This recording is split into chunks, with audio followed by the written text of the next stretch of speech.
देश का प्रधानमंत्री गैस के संकट के इस समय में किस गुफा में छुपा हुआ है? पहले उसको निकाल के लाइए। पहले उसको निकाल के लाइए। प्रधानमंत्री किस गुफा में छुपे हुए हैं? प्रधानमंत्री के बारे में आप हमारे ऊपर टिप्पणी कर रहे हैं, का प्रयोग नहीं करेंगे। आप हमारे ऊपर टिप्पणी कर रहे हैं, ये आप हमारे ऊपर टिप्पणी कर रहे हैं। पूरा देश गैस की लाइनों में खड़ा है, प्रधानमंत्री गुफा में छिपे हुए हैं। प्रधानमंत्री को निकाल के लाइए, प्रधानमंत्री को निकाल के लाइए। मुद्दों पे बात नहीं करेंगे। मान्यवर, बात करते हैं ग्रामीण विकास की आप बात कर रहे हैं।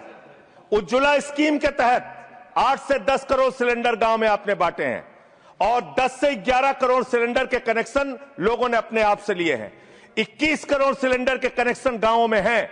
मैं आपके माध्यम से इस सरकार से पूछना चाहता हूं, मध्य एशिया के अंदर जो युद्ध चल रहा है इजराइल और अमेरिका और ईरान के बीच में, आप क्यों इजराइल की चमचागिरी में खड़े हो गए, जिसके कारण से हिंदुस्तान को आज गैस का संकट भुगतना पड़ रहा है? पूरा देश लाइन में खड़ा है, गांव लाइन में खड़ा है, शहर लाइन में खड़ा है, एक एक इलाका लाइन में खड़ा है। होटल बंद हो रहे हैं मान्यवर। मोरवी के अंदर गुजरात में टाइल्स की फैक्ट्रियां बंद हो रही है मान्यवर। आपने क्या हालत की है? आप राज्यों के साथ न्याय नहीं करते, आप ग्रामीण व्यवस्था के साथ न्याय नहीं करते। आपने बनारस के अंदर 4200 एकड़ जमीन वहां के किसानों की जबरन कब्जा की। 2013 का जो अधिकरण का नियम है, वो नियम आपने लागू नहीं किया। वहां लाठियों से किसानों को पीट के प्रधानमंत्री के संसदीय क्षेत्र में जमीनें कब्जा करने का काम आपने किया। जो पंजाब पूरे देश का पीडीएस सिस्टम चलाता है, 50% भागीदारी पंजाब के किसानों की होती है। आपने पंजाब के रूरल डेवलपमेंट का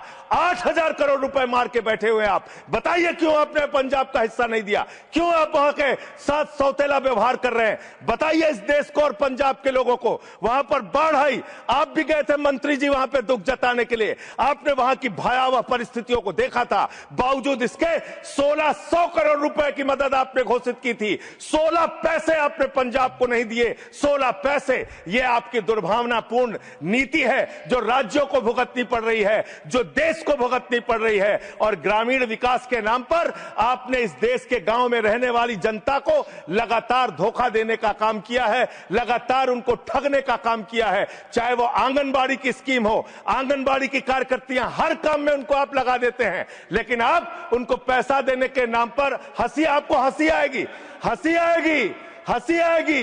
आंगनबाड़ी की योजना गांव में ही चलती है, गांव में ही चलती है, हंसी आएगी आपको। मान्यवर, मैं अंत में एक ही बात कहना चाहता हूं। मंत्री जी ने कहा भागिएगा नहीं, मैं बिल्कुल बैठ के आपकी एक एक बात को सुनूंगा। मंत्री जी, ध्यान से सुनूंगा।